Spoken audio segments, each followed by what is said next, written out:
Greetings, ladies and gentlemen, cowboys and cowgirls. My name is Stan Houston. I'm the leader of the Cowboy Spirit Radio Network, and we welcome you to a new radio podcast adventure coming your way from Prescott, Arizona, and the Sharlot Hall Museum. It's time for Arizona Roundup.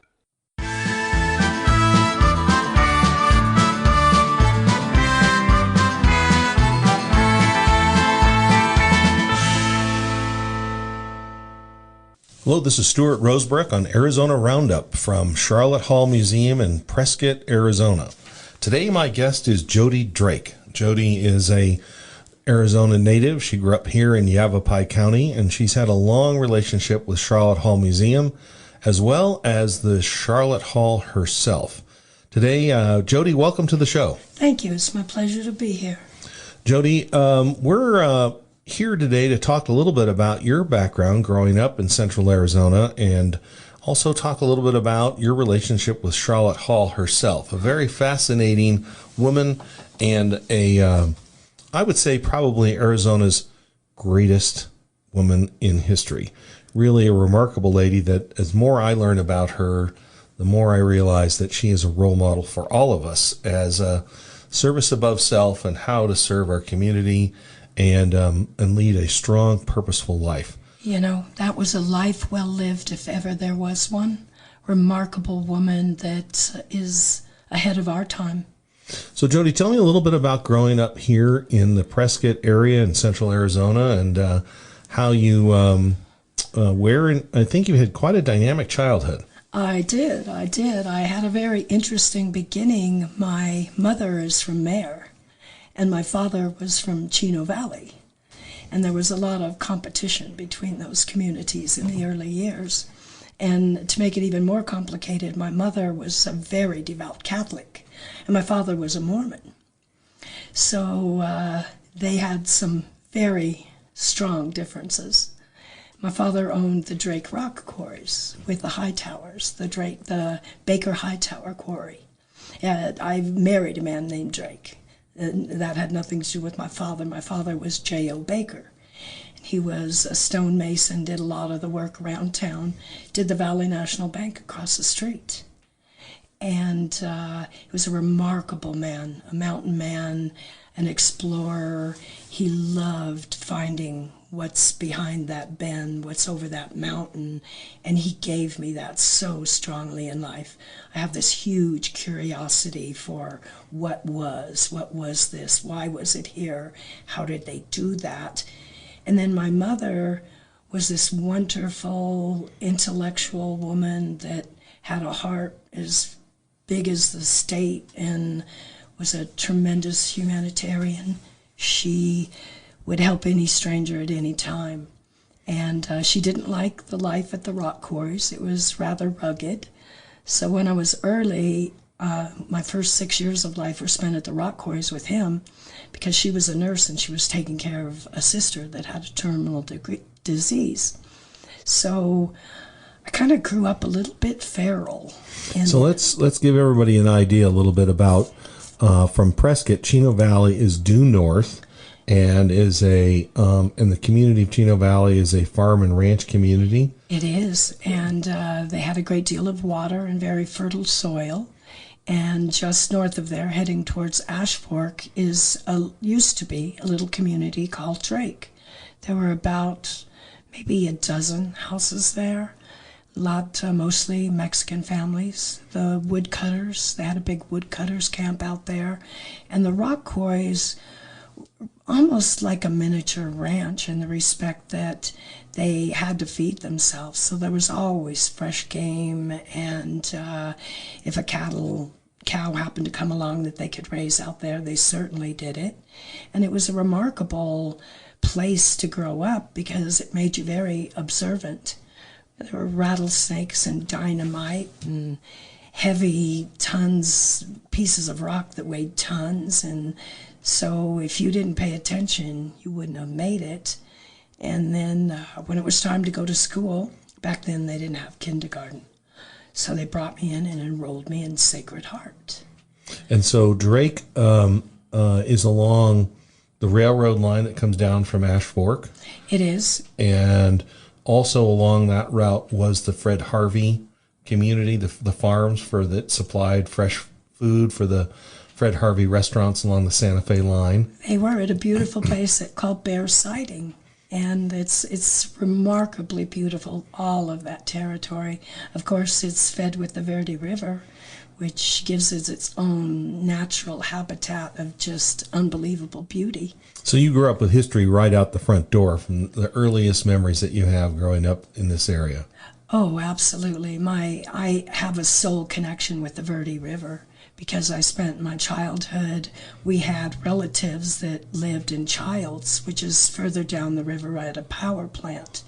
And so in the summers, we were frequently at Childs, romping in the water and fishing. And I can't think of it. It was feral. I mean, you got up in the morning, you packed a lunch, you took off, you said, "Love you, Mom, love you, Dad, I'll see you later." And you were off with your cousins or some of the ranch kids that lived out there, and you just were given so much freedom to explore and have fun. Like I never had a life jacket or sunscreen. So when you went to Sacred Heart, did your parents move into town, or you and your mom move into town from Drake? Well, my mother had a home in town. My mom still has it, still in the family up on Oaklawn Drive. That in the Franklin Heights, it was one of the first subdivisions in Prescott. And my dad did a lot of the stonework up in there. And so Dad and I moved back into town. Well, more me than Dad, because he still had to run the quarries. And then they put me in Sacred Heart Catholic Academy, which is just right across the street from the museum. That's right. Yes. As a child, I came here and played at the museum frequently. One of my friend's grandmothers lived in an old Victorian house right in back of the museum. And we would come and play, and she'd say, "Now get out of my hair and go play in Charlotte's trunk." And it was an old trunk with just old clothes and stuff. And I had no idea who Sharlot Hall was at all. And then, and I wasn't a great mix for the Catholic school because I had been around rock workers, and they had very salty mouths. So consequently, I had taken on a bit of that salt, and I was very entrepreneurial. Like I sold sins in the confessional line. And just, it was a completely different upbringing than the kids that grew up in town. And then I also had an uncle that had an Appaloosa ranch out in Mayer. So I spent a great deal of time out there. And then after my dad got rid of the flagstone quarries, he became a miner. So he did a lot of mining out in the Bradshaws. And so I walked and explored the Bradshaws, and it was a wonderful life. We had an operator that Thelma, you could call her, say, "Thelma, where's Dad?" She said, "Well, honey, he's down at the palace with Shell, but don't tell Mama." So did you spend the rest of your childhood here in Prescott, or did you move out to Mayer at some point? Oh, no, I spent my entire childhood here in Prescott. I graduated from Prescott High School in 1971, and I graduated a year early because I wanted to be a ballerina. I had no formal training. All I had is this insatiable dream. So I applied for scholarships, and I got a scholarship at the USIU School for Performing Arts in San Diego. And so here this little country bumpkin of a kid with Levi's shirt gets dropped off in downtown San Diego. And I'll never forget, my mom drove away, and I looked over and realized how ill-equipped I was for the world that I had just stepped into. And I was literally in college for about 2 days when the ballet instructor came over, and he said, you haven't had the training to be a ballerina. He said, but you have a heck of a personality. He said, so we're going to switch you over to an acting major. And I loved it, of course. It was incredible. Had a great, great time in San Diego, but discovered I was not a city person. I had been raised too much in the outdoors, loved it too much. And do we need to take a break? Jody, we're going to take a quick break here right. and say thank you to our sponsors and come back and learn what happens next.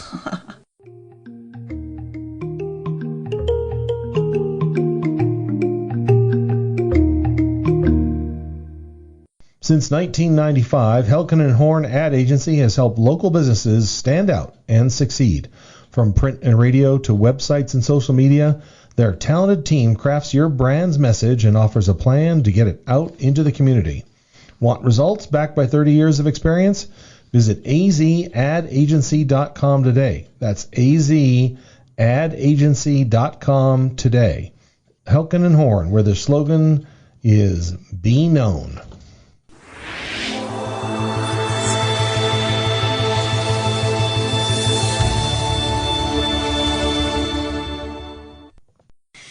We're back with Jody Drake here at the Arizona Roundup with Stuart Rosebrook at Sharlot Hall Museum. And today we're talking with Jody about her life and her career growing up here in Prescott. It sounds like a grand adventure from everywhere from up along the Verde and Drake and to Mayer and downtown Prescott as the city was growing in the 50s and 60s and early 70s, then out to Mayer and down to Child's power plant.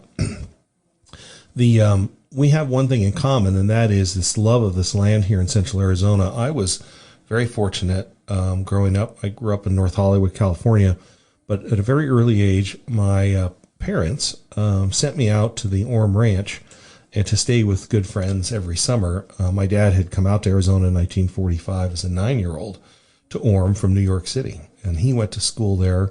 His first year was, this is actually the 80th anniversary of his being sent to Orm School this January. He was 9 years old, and there were 12 students. And so this love of the land here in Central Arizona and Yavapai County and just being able to run free is a real gift that we share. Jody, you, of course, had it throughout the year, but I've always thanked my parents for the opportunity to just be able to explore and be free in this beautiful land that surrounds us here in that's Yavapai always County. what Orm School was about, and it's one of the most beautiful places on the face of the earth. And if I'm not mistaken, aren't the canals down there based on Sohomhokam, original canals? Well, I know that the school is definitely, and the ranch, going back to the 20s when the Orms moved there, had already begun their series of levees and their irrigation. And the property, the ranch and the school is located in a very historic area that we know was populated by people going back well over 2,000 years, and as there is evidence of farming there going back a long way. And so Ash Creek remains a lifeline of the ranch and the school. And I think that the more we're aware of those who came before us, make us respect the land. And the fact is, actually, Orm Ranch has put in over 930 acres into permanent agricultural easement, and so the land will never be developed. I'm so glad to hear that. And excuse me. Orm Ranch and Orm School have always had the address of Mayer, Arizona, and so I always light up when I hear the fact that you spent time out in Mayer, which is right there at the foothills of the Bradshaws. And so you were talking before the break about going to San Diego and realizing that you were not a city girl and that the land drew you back here to Yavapai County. Did you move back to Prescott right away, or did you come back to Phoenix, or where'd you move from coming back from San Diego and your dream of being a ballerina? After San Diego, my mother was a widow. My father had been killed in a car accident, and she was dating a man named Howard Drake. And I was home on a summer vacation, and she said, I'd like you to go camping with my man that I'm dating and his son. So I go, Ma, come on, I don't want to do that. But I went, and I took one look at this gorgeous young man and fell head over heels in love. And I told my mother that night, I said, I'm going to marry him. She goes, oh, pshaw. So a little over a year later, I married Mr. Ron Drake. So 3 years later, my mother married his husband. I mean, his father. So I am technically married to my stepbrother. But he loved Prescott, so we bought a home out in Williamson Valley. And I had been teaching ballet above the Lido Bar on Cortez Street for several years. It was called Dance Alley. And then got involved with Prescott Center for the Arts and taught there for quite some time. And then my husband's great aunt said, would you go down to the Sharlot Hall Museum and do some heritage research for me? I found that 2 of your husband's relatives lived in Prescott. So I came down to the archives, which at that time was in the red brick building, and I started researching the Piper family. And it enthralled me. And I'd be sitting in the research going, oh my, oh Lord, I can't believe this. And so I did all this research, and then I was coming out and I saw a piece of poetry.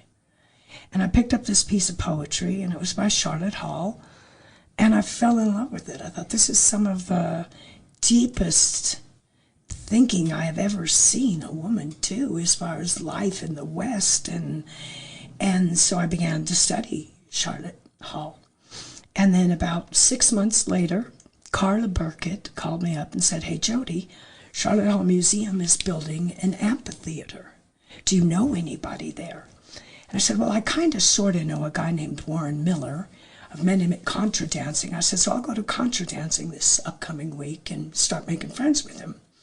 So I started going to the contra dance and then came to Warren, and at that time, Mac had just retired, and Sue Abbey was interim director. So I put this big plan before Warren that we would use the amphitheater in the summer and do History Under the Stars. And we would charge $5 for tickets and do a 50-50 split between the museum and the theater company after expenses.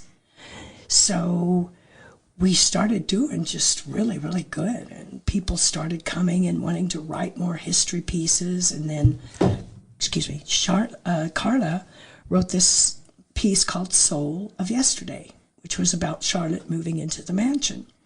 So I played Charlotte, and at that time, this was such a magical series of events. What was the man from the Humanities Council? That's Dan Schilling. Okay. Dan Schilling at this time started the Chautauqua program at the Arizona Humanities Council. And Richard Sims, that had become the director, said, you're perfect for this. In fact, Charlotte should represent Sharlot Hall Museum. So that's when this just whirlwind of a wonderful, incredible experience that has spanned 30 years started into action. And it's just been the most incredible experience of my life, except the rest of my life. It's all been good. Children, husband, life in Prescott, everything I'm doing currently, I just feel so blessed. But I think that Sharlot Hall Museum made me realize how important a museum is to a community, that it gives a community a sense of having a belonging, having roots, and you see it time and time again.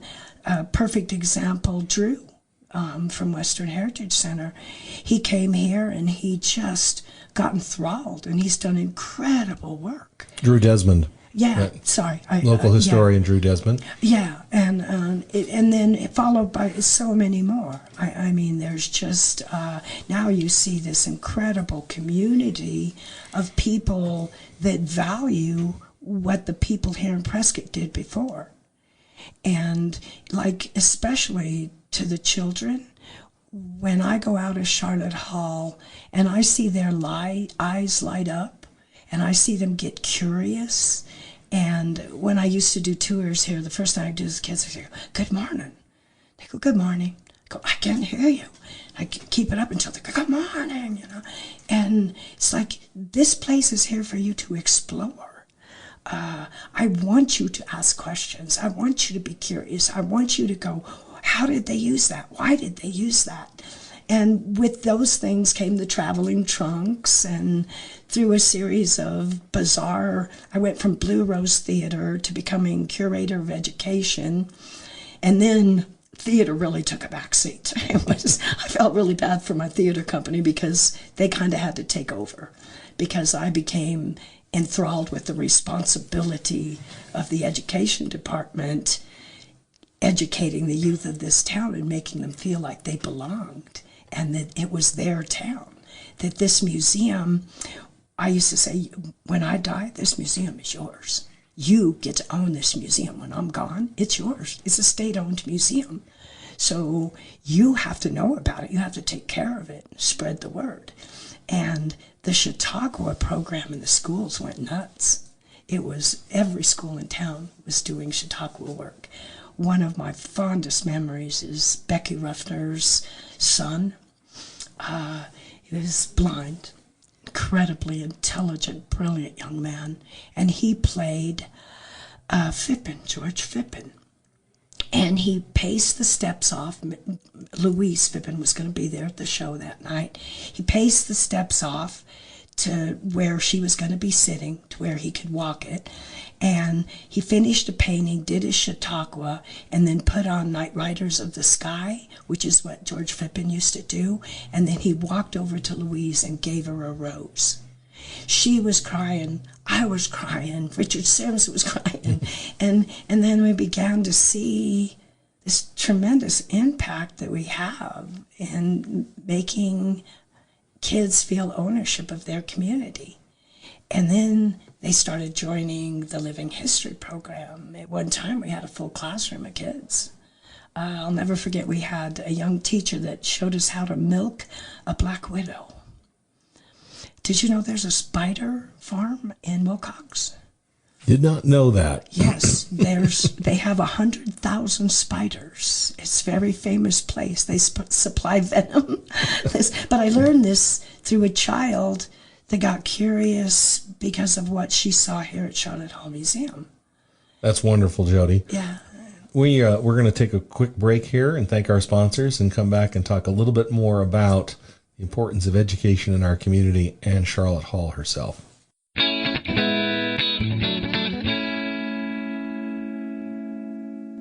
If you're looking for the store that has everything, Prescott True Value Hardware might be your answer. From having that part to fix that leaky faucet to decorating your garden with charm, they've got it all, and a friendly face to match. For over 30 years, they've proudly served Prescott, supporting neighbors like you and local nonprofits along the way. Visit Prescott True Value Hardware. They're more than just a hardware store.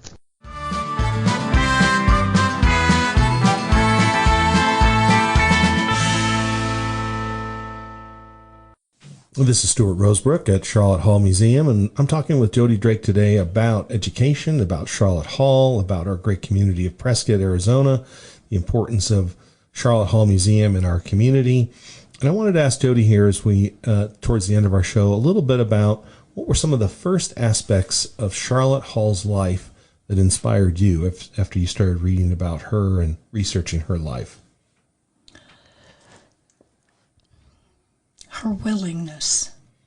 She was willing to take on the reality of life and what it was for her. And she educated herself in how to navigate a world where women were less than. And I can only imagine how completely frustrating that had to be for a woman with such a brilliant mind. Like Sharlot had no real formal education. But when you read the intricacy of the poetry and the way it's constructed, and I mean, Sharlot Hall was doing full free verse poetry before it even had a name. And when you look at when one woman does something like that, it inspires other women that will, Charlotte's doing it, so why can't I do it? And I think that was her biggest contribution, is through example. Like, she never went out and fought for women's rights. She never went out and spoke on women's rights. She showed women how to live a life of freedom. And it had a very dear cost. Leading a life of freedom as a woman can be very lonely and very isolating. Like, I think, and I very rarely talk about it, but Charlotte definitely struggled with the wrongness of the world. One of my favorite quotes of hers is, "I have to keep the world an arm's length away, because if I cared too deeply and passionately about one single thing, then I would lose my effectiveness in the overall problem." And I think she really understood how to manipulate men, without a doubt. Charlotte knew, Stuart, I knew from the moment that I met you that as soon as you read this proposal, you would be all over it because you're a visionary. Now, what are you going to say to that? and clearly, and you read her letters, she was so charmingly manipulative. One of my favorite things she wrote to Matt Reardon was, "Matthew, you really need to get out more and exercise your saddle."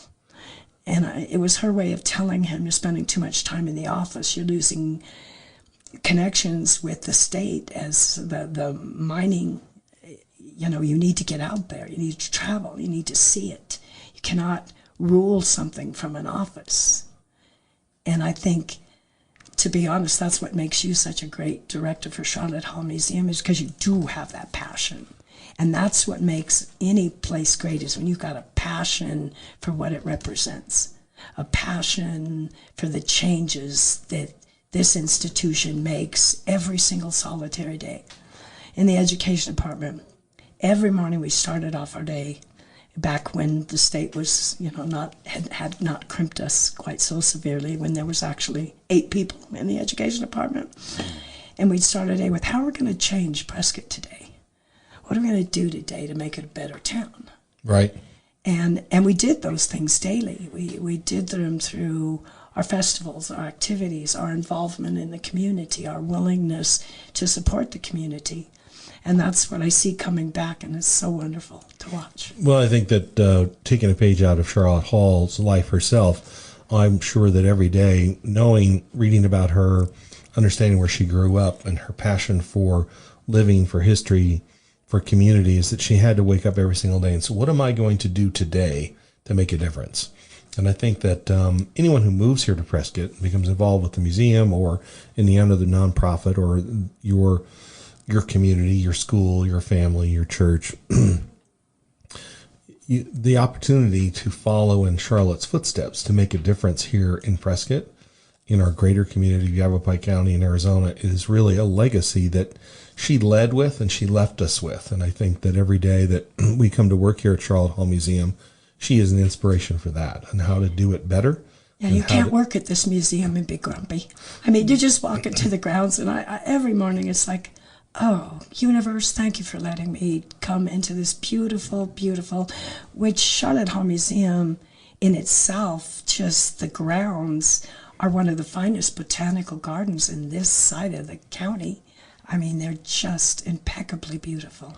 I think that is one of the things that the gardens and grounds here reflect, was Charlotte's her passion for the beauty of Arizona. Yes. Nature, the flora, the fauna, the little crawling, the birds, the bees, the roadrunner that we look for across campus, that welcomes you, that surprises visitors as they're sitting and enjoying a winter day or a summer day.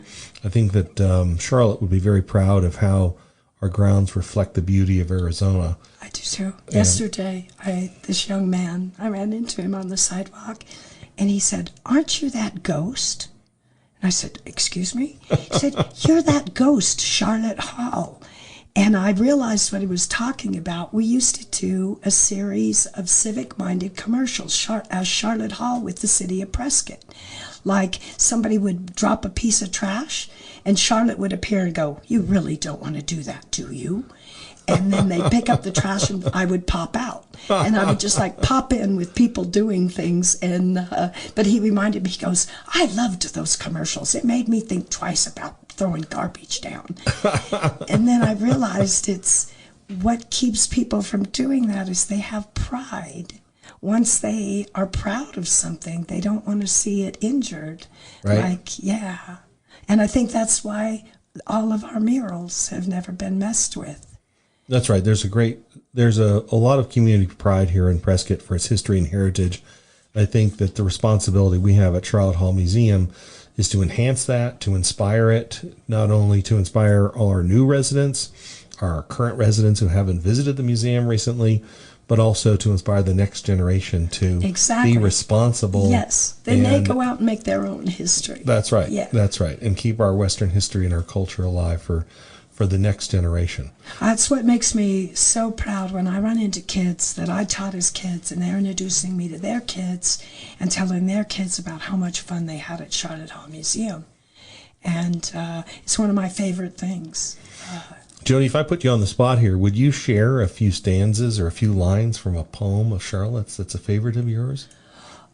Oh, my goodness. So that I don't even have to think about that because it was Charlotte's favorite poem, and it's an odd little poem. Life is a game of poker, and I've played it straight to the end. The last card's down on the table, and I'm done with the game, my friend.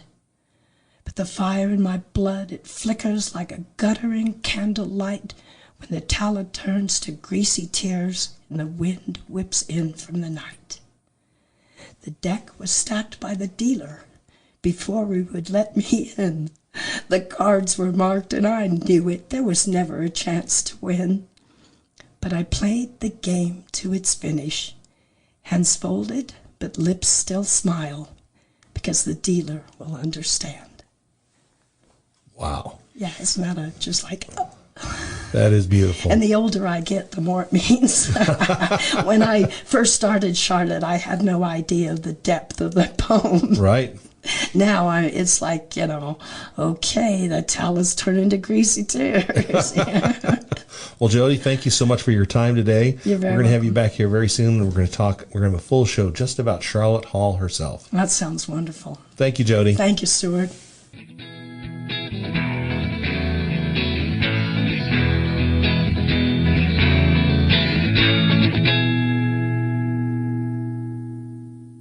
For over 45 years, Blind Brothers Arizona has been the heart of window style in Prescott. From blinds, shutters, drapes, they custom design and install with expert precision. Tailored to you, whether for your home or office, trust the name locals rely on. Visit blindbrothersaz.com today or call 928-776-1845. That's blindbrothersaz.com. at 928-776-1845 for a free consultation. Blind Brothers Arizona, the original since 1979. Well, that's a wrap, folks, and we thank you for being with us on the premiere edition of Arizona Roundup with Stuart Rosebrook and his wonderful guests. And they come directly to you from Prescott, Arizona and the Sharlot Hall Museum. Hey, thanks to Stuart and thanks to Jody. Wasn't she great? We've got to have her back time and time again. What a wonderful spirit and storyteller to go. And thank you to our fine sponsors. We're glad that you're with us. And thank you for being with us on our premiere edition, Helkin and Horn, True Value, and Blind Brothers of Arizona. Thank you very much. And again, thank you for being a part of what we're all about. Please recommend us to others, tell others, and also make a point of checking out the Sharlot Hall Museum. That's charlottehallmuseum.org, charlottehallmuseum.org. And you'll find out some of the latest and greatest events happening right here in Prescott, Arizona. you make a plan, you make a point to join us here sometime in person and always on the radio.